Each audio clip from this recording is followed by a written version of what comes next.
రాష్ట్రాన్ని 10 ఏళ్లు పాలించిన బీఆర్ఎస్ చేసిన తప్పులు, అప్పులతో ప్రజాధనాన్ని లూటీ చేయకుండా ప్రజలకిచ్చిన హామీలను ముఖ్యమంత్రి రేవంత్ రెడ్డి అమలు చేయాలని బహుజన్ సమాజ్ పార్టీ రాష్ట్ర అధ్యక్షుడు doctor RS Praveen Kumar demand చేశారు. బుధవారం సూర్యాపేటలో నిర్వహించిన ఉమ్మడి నల్గొండ జిల్లా అసెంబ్లీ ఎన్నికల ఫలితాల సమీక్షా సమావేశానికి ఆయన ముఖ్య అతిథిగా హాజరై మీడియాతో మాట్లాడారు. అసెంబ్లీ ఎన్నికల్లో బీఎస్పీ ఓటమికి గల కారణాలు, లోటుపాట్లను విశ్లేషిస్తూనే వాటిని సరిదిద్దుకుని అన్ని నియోజకవర్గాల్లో పార్టీ శ్రేణులు పార్లమెంట్ ఎన్నికలకు సిద్ధం కావాలని కోరారు. అసెంబ్లీ ఫలితాలతో పార్టీ కేడర్ ధైర్యం కోల్పోవద్దన్న ఆయన పార్లమెంట్ ఎన్నికల్లో గెలిపే లక్ష్యంగా పనిచేయాలని సూచించారు.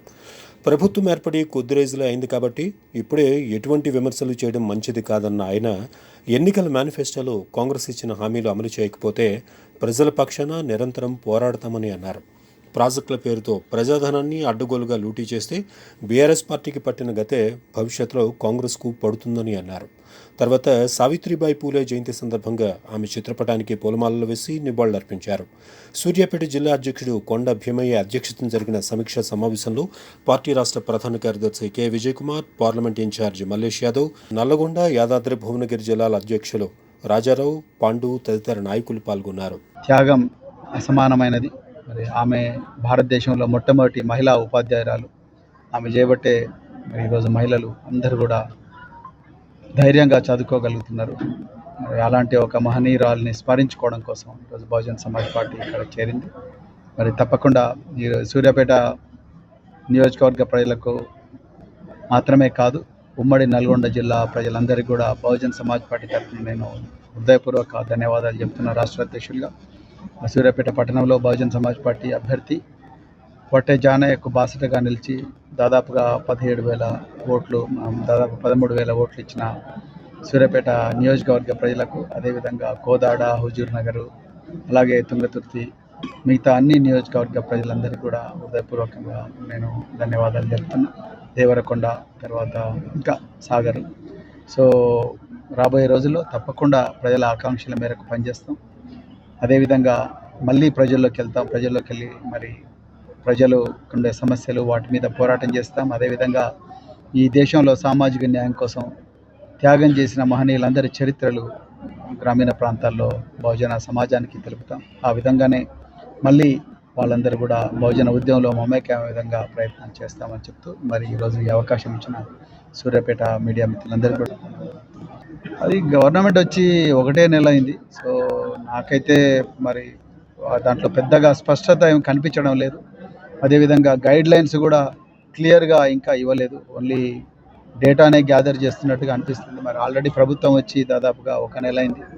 1 నెలలో మరి 2-3 గ్యారంటీలు ఏదో వేసినట్టుగా ఉంది.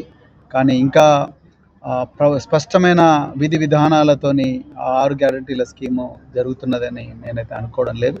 అయితే ఇప్పుడే మరి ప్రభుత్వం డేటా గ్యాదర్ చేస్తున్న ఈ పరిస్థితుల్లో మేము ఇప్పుడే ప్రభుత్వాన్ని విమర్శించడం అలాంటివి మేము చేయాలని అనుకోవడం లేదు. కాకపోతే గత ప్రభుత్వం చేసిన తప్పులను మళ్ళీ చేయకూడదని మాత్రం నేను రేవంత్ రెడ్డి గారిని పర్సనల్గా నేను రిక్వెస్ట్ చేస్తున్నా. గత ప్రభుత్వం ప్రజలను పట్టించుకోకుండా ప్రజలకు దూరమై మరి నాకు తెలిసిందే అంత కరెక్ట్ అని చెప్పేసి ప్రజల మీద రకరకాల పథకాలను మరి ప్రాజెక్టులను రుద్దినందుకు మరి రాష్ట్రానికి ఎంత తీరని నష్టం జరిగింది. మరి అదేవిధంగా మరి ప్రజలు కూడా ఏ విధంగా బుద్ధి చెప్పిన విషయం ఈరోజు కాంగ్రెస్ పార్టీకి తెలియంది కాదు, రేవంత్ రెడ్డి గారికి కూడా తెలియంది కాదు. అందుకొరకు ఆ ప్రభుత్వం చేసిన తప్పులు ఈ ప్రభుత్వం కూడా చేస్తే మళ్ళీ ప్రజలు ఈ ప్రభుత్వానికి కూడా అదే బుద్ధి చెప్తారు.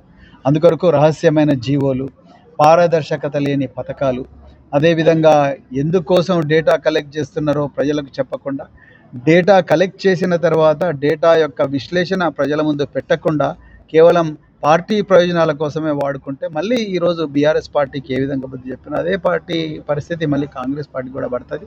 మరి బహుజన్ సమాజ్ పార్టీ నిరంతరం ప్రజల మధ్యలో ఉండే పార్టీ. సో అందుకొరకు 6 గ్యారంటీల స్కీమ్ అమలును కూడా మేము కూడా ప్రజల మధ్యలో ఉండి పర్యవేక్షిస్తాం. ఎందుకంటే మేము ప్రతిపక్షంగా ప్రజల లోపల ప్రజల మధ్యలో ఉండి మా రోల్ మేము తప్పకుండా పాటిస్తాం. సో అందుకొరకు ఇప్పుడే వచ్చిన నెల రోజు కూడా కాలేదు కరెక్ట్గా. అందుకొరకు ఇప్పుడే ప్రభుత్వాన్ని నుంచి ఎక్కువగా మేము ఎక్స్పెక్ట్ చేయడం లేదు. కానీ రాబోయే రోజుల్లో ఈ పథకాల అమల్లో కానీ లేకపోతే వీళ్ళు మేనిఫెస్టోలో పెట్టిన అంశాల అమలు నోచుకోకపోతే మాత్రం తప్పకుండా ప్రజల గొంతుకై ఉద్యమిస్తాం. తప్పకుండా ప్రజాక్షేత్రం నిలబడతాం. ప్రభుత్వం మంచి పని చేస్తే సమర్థిస్తాం, ప్రభుత్వం తప్పు పని చేసినా ప్రజలను మోసగించే ప్రయత్నం చేస్తే వాటిని ఎత్తి చూపుతాం, వాటికి వ్యతిరేకంగా పోరాడతాం. Thank you very much.